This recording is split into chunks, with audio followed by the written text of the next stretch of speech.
passer à la santé à la veille des fêtes de fin d'année. Vous êtes nombreux, évidemment, à vouloir faire attention à ne pas trop grossir. Alors, pour ce faire, il faut surveiller son poids. Mais comment? Eh bien, c'est là qu'entre en scène Jean-Marc. Voilà. Jean-Marc Sen. Bon, j'ai tenté. Voilà. Pas mal.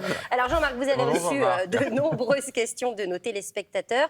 On va commencer par celle de Sébastien de Deauville qui nous dit, est-ce que le plus important, c'est de s'intéresser au poids ou à la masse grasse pour suivre son état de forme? Alors, ce sont deux indicateurs qui sont intéressants. Effectivement, le poids, c'est un indicateur qui a une limite. Il faut bien le mesurer, toujours dans les mêmes conditions. Par exemple, une fois par semaine, c'est pas nécessaire de le mesurer plus fréquemment. Mais ce qu'il faut dire, c'est que en fait, il y a une limite parce que le poids, c'est un indicateur global. Et en fait, notre corps est composé de plusieurs éléments.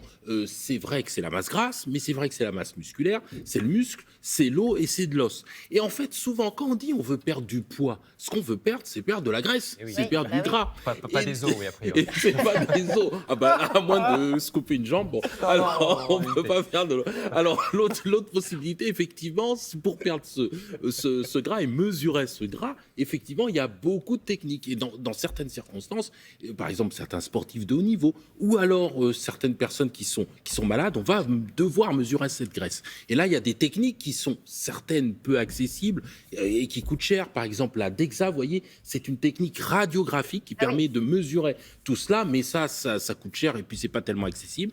Ou alors, il y a des techniques qui sont beaucoup plus accessibles, comme la balance à il y a des impédance balances. métrique. Ça marche bien, Voilà. Alors, non, pas très bien. Ah bon, en fait, Si vous aviez prévu de le faire à Noël, laissez tomber. c'est vrai que c'est accessible, c'est pas cher, on monte dessus. Il y a un petit courant électrique qui traverse le corps qui est censé donner la masse grasse à travers des équations secrètes et très complexes.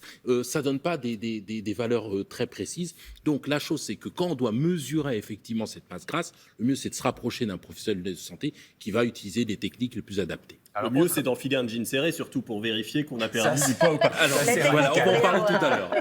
Autre indice.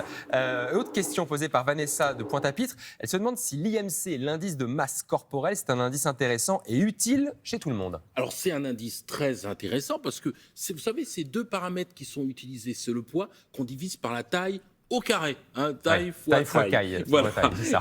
Et là, c'est intéressant parce que ça permet de dire si le poids est insuffisant, s'il est dans la norme, si on a une surcharge corporelle ou s'il y a même une obésité. Alors, la chose, c'est que là aussi, ça ne s'intéresse pas spécifiquement au gras, à la composition corporelle.